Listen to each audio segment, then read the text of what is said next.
All right, guys, let's try to record the phone. And I guess this is portrait view. We'll see how this turns out.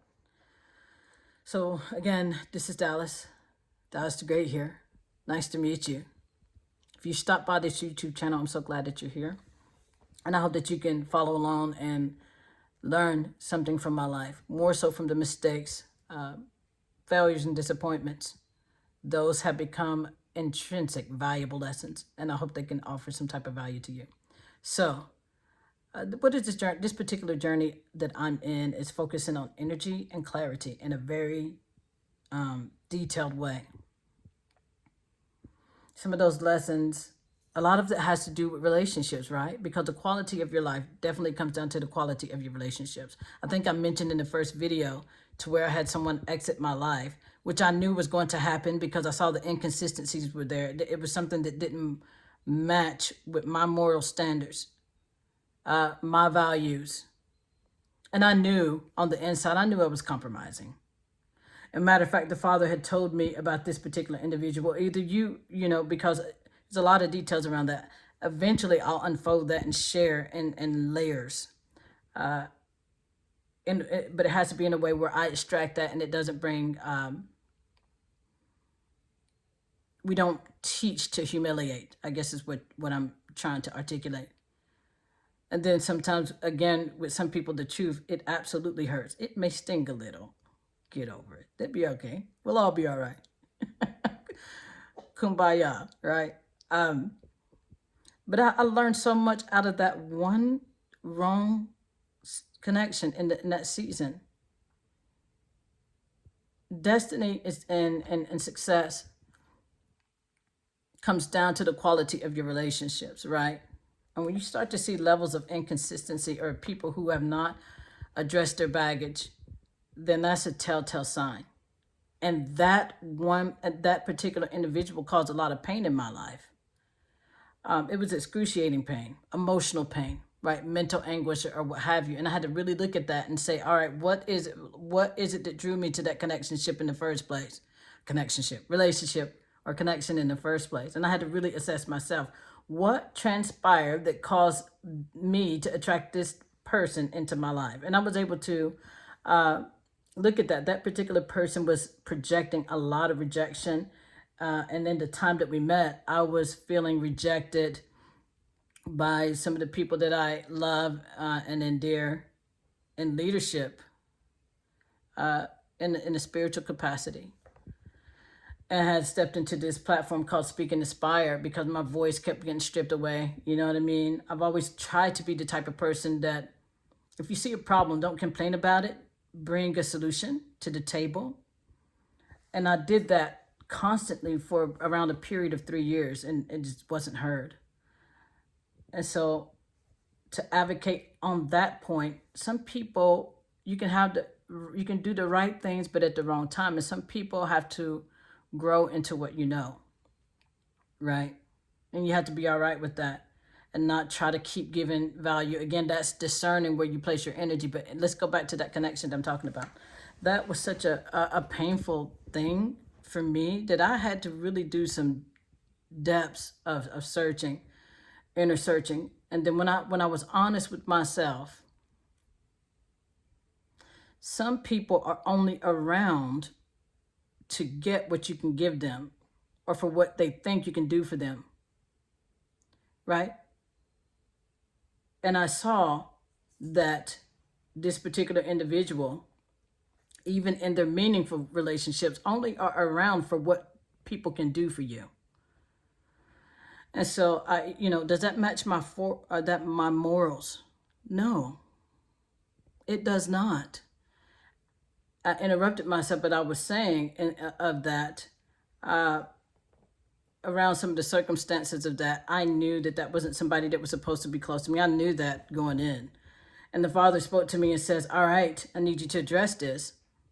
And I, just kind of went back and forth with that. And he says, all right, so this is the option I'm going to give you. Either you remove them and put them where they need to be. You have an outer court, inner court, most holy place. This person is too close to you. Either you remove them or I will.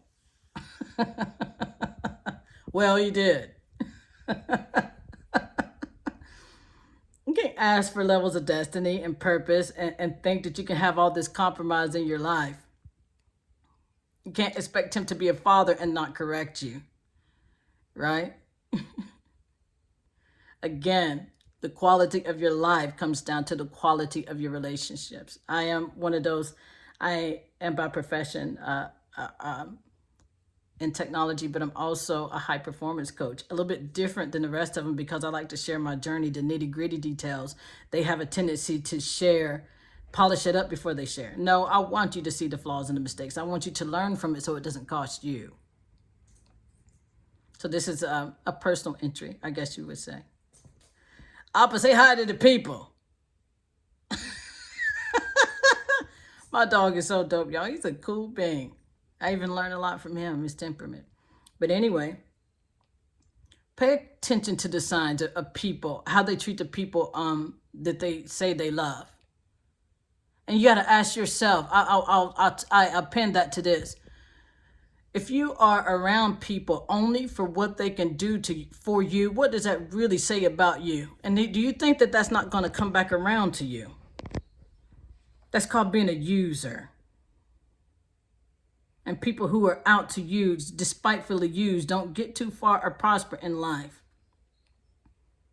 Or what you feed on cultivates and becomes your character, right? So if you've made it a habitual to become a codependent, you have no power to offer anybody else, but some of you want to go around calling yourself life coaches. I'm going to say it in the words of Biggie Smalls, don't make me expose you to those who don't know you. All right, then, I'm going to be nice. I've been on a rampage about, do I have a right to be? Not really. Ignorance is bliss. That's why the Father says in Proverbs, without vision, people perish. I'm just in a stage of awakening as I become more clear on the areas that I compromise. And so you can't beat yourself up. You got to make those decisions and then say, hey, ultimately this happened because it was a decision I made out of ignorance. Let me give it a spiritual point in that as well.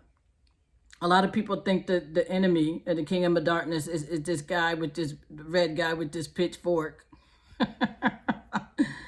No, he's not that. It says that he actually appears as an angel of light. He's just a fallen angel, an unemployed angel who takes the concepts and precepts of God and twists them.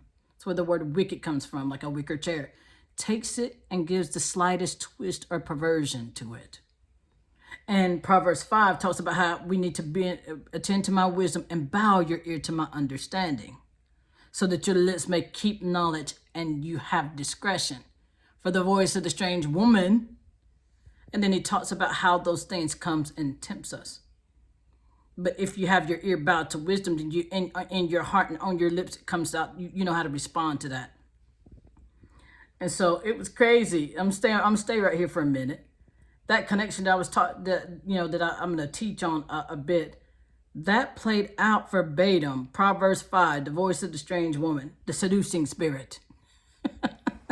And I had read that before, but the enemy has studied your bloodline to know your pitfalls, know your deep-seated appetites and desires,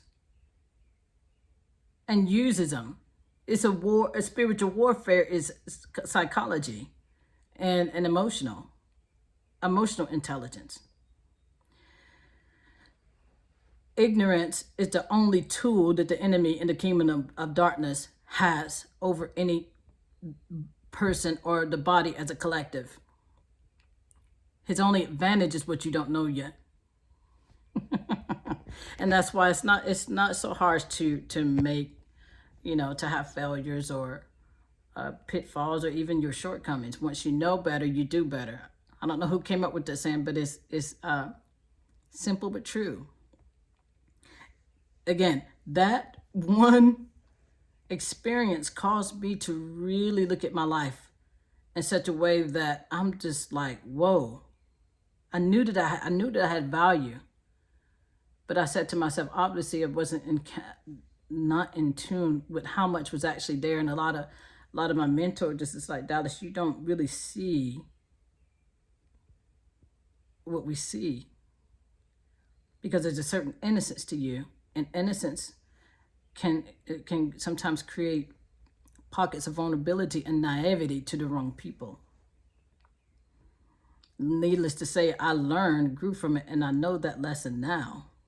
And when I look back at it, I'm just like, all right, some people are for a reason, season, lifetime. And a lot of that could have been avoidable. That's the power of wisdom. I always say it, wisdom is a defense, shields off your life from a lot of things. Certain things we go through in life, guys, we don't have to. But this particular thing, how is it people going to get mad for you putting them in certain places of your life? They feel this sense of entitlement when you start to address, when you start to recognize your value and have walk in levels of discernment. I'm just sitting here pondering it myself with you guys. People get mad when they can't take advantage of you or exploit you. You got to be all right with that. When you start to walk in levels of authenticity, be prepared to be unliked. It won't be the popular thing to do, right? But what it will do is such a force that people have to respect it. They don't have to like you, but they have to respect it. And I'd rather have respect, right? And I think probably you guys do too. Those people that we all look up to and admired, and sometimes you got to be comfortable walking the journey alone. I was sharing with that same individual how with my daughter's father, I was never, this is going to be so raw and vulnerable, I was never in love. I grew to love that person, a wonderful person, right? We just didn't, I knew on the inside that our capacities didn't match. I knew the dreams within me that this person didn't think that. And it was always this constant battle of me thinking here and this person trying to bring me here. Needless to say, you know, we didn't always get along, but we are actually friends. And I love that so much. That person found the person that was right for them, and she's an absolutely amazing human being. Absolutely amazing.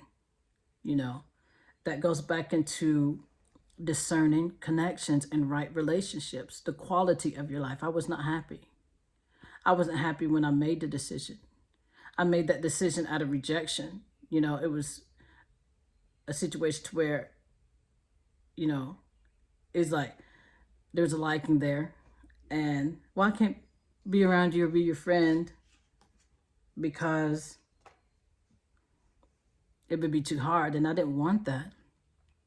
You know, I went through a lot of trauma in my life, and I just didn't want to lose another person, so I just like compromise. When I look at it now, that's one of the stupidest decisions I ever made, and it would cause a lot of unnecessary stress, pain, and heartache for both of us. It just wasn't the right fit, but the right mode is what it is now, and I really enjoy them a lot. So look at the places in your life. Really look at the places in your life where you're compromising.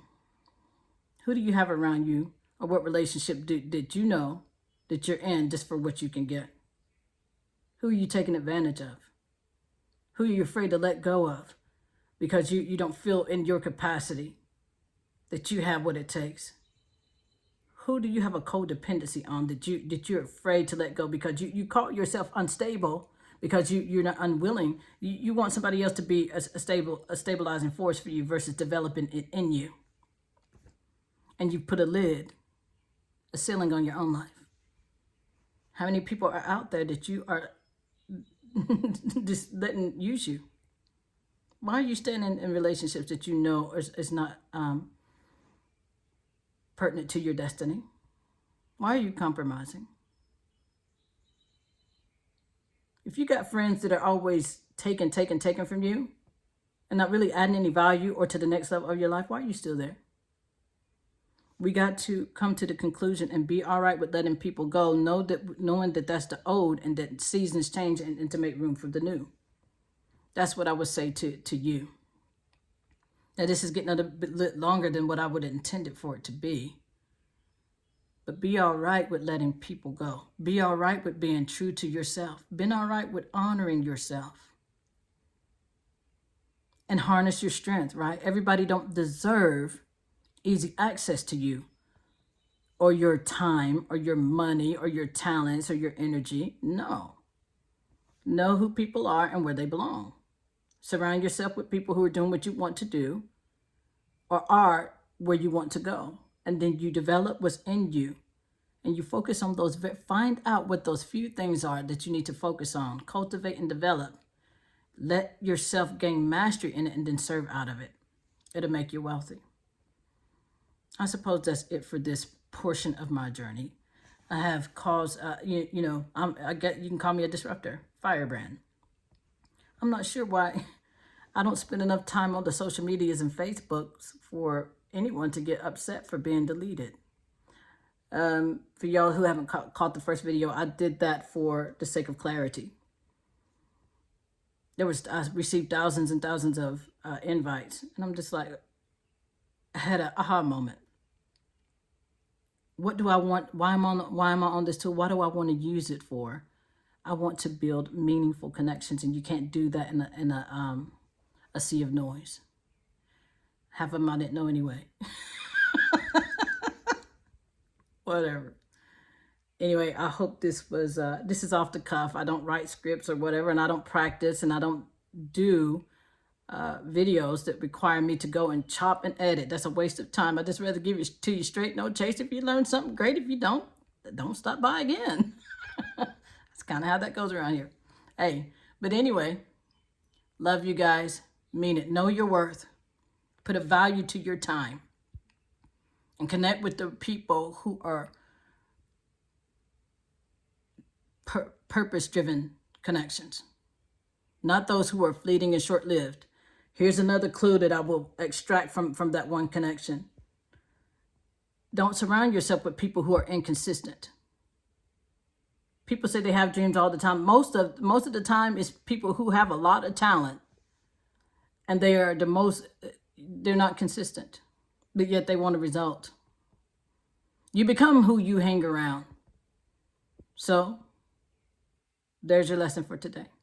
I hope you've learned something from my shortcomings in life and who I've become now.